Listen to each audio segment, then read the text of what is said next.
ఏమైందంటే చురుకోలో జోకులు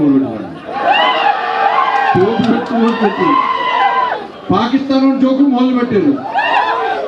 గుర్తొస్తుందన్న ఎందుకంటే నాకైతే అలవాట్లేదు అన్న.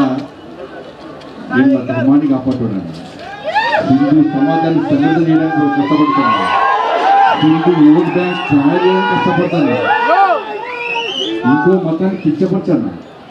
ఆ టోపీ పెట్టుకొని ఓట్లు అడిగే రోజు వస్తే నా తల నరుకుంటూ పేరుగా మర్చిపోయాను. పేరుగా మర్చిపోలే కదా, పేరుగా హిందువుల అవయవాలు చూసి కాల్ చంపించిన హిందువులను మర్చిపోయారా? హిందువుల అవయవాలు చూసి కాల్ చంపించినా నాకు ఈ కాంగ్రెస్ డౌట్ వస్తుందన్న. ఈ టోపీ పెట్టుకొని తిరిగి ఈ పాకిస్తాన్ లో జోక్తుంటే ఫస్ట్ వీళ్ళ చెక్ చేయాలి. హిందువులేనా ఇక పిఎన్ఏ పాకిస్తాన్ ఇక్కడ ఉందా అని డౌట్ వస్తుంది. చెక్ చేయాలా లేదా? చెక్ చేయాలి లేదా? ఇవాళ బండి సంజయ్ వస్తారట, మీటింగ్ ఆపుతారట. నీ అయ్య జాగిరాదు, మీ తాత జాగిరాదు. కేసీఆర్ గెలువు బద్దలు కొట్టింది మనం, కేసీఆర్ మెడలు వంచింది మనం, కేసీఆర్ ఫామ్ హౌస్ కు పరిమితం చేసింది మనం. ఈ తెలంగాణ రాష్ట్రంలో ఎగిరాసిన కాషాయ జెండా ఎగరలేకపోయిందన్న బాధ అనిపిస్తుంది అన్న. మీరేక ఓటే లేక మాకు ఇలా మూర్ఖుడు కేసీఆర్ అంటాడు అని కొడుకు ఇంకా మూర్ఖుడు, ఇంకా మూర్ఖుడు. ఈ మధ్య సింహడాలు నేర్చుకునేది జనతా గ్యారేజ్, జనతా గ్యారేజ్ ఎలా కొడుతున్నాడు. వీడు అర్ధరాత్రి ఫోన్ చేస్తే ఫోన్ ఎత్తుతాడు. మీ అయ్యా ఆఫీస్ ఫామ్ హౌస్ మనకు కావాలండి ఎప్పుడైనా. మళ్ళీ 3 సంవత్సరాలకు మన అయ్యా బయటకు వస్తాడట, అప్పుడు ముఖ్యమంత్రి అవుతాడట. వరదలు వస్తే రాడు, వర్షాలు పడితే రాడు, బోరుబండ మునిగిపోతాడంటే రాడు, బోరుబండ సమస్యల మీద రాడు, పిల్లలు చచ్చిపోతే రాడు, బస్సు యాక్సిడెంట్ అయితే రాడు, సబ్బుతాడు పంటడు.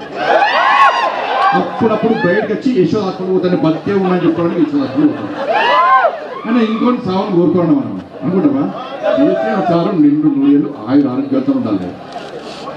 కానీ అసలు విషయం చెప్పండి, ఈ కొడుకు కేసీఆర్ ముఖ్యమంత్రి ఎవరు ఉన్నది ఏముంది? ఎప్పుడు దొరుకుతుందా గుంజుకొని కింద కూర్చోవాలన్నది.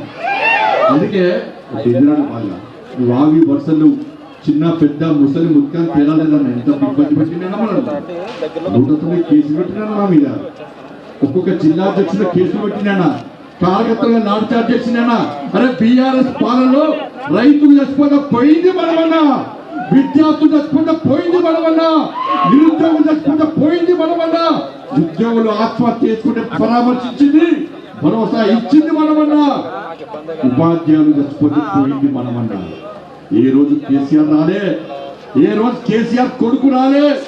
ఈ రోజు ముఖ్యమంత్రి కావాలి, మళ్ళా కేసీఆర్ ముఖ్యమంత్రి కావాలంటే ఒక్కసారి జూబ్లీస్ ప్రజలు ఆలోచించాలి. మీ టిప్పు ఇలా బీఆర్ఎస్ పార్టీ కనువిప్పు కలగాలి, బీఆర్ఎస్ పార్టీని ఫామ్ హౌస్ కు ఇంకా పరిమితం చేసే ప్రయత్నం చేయండి.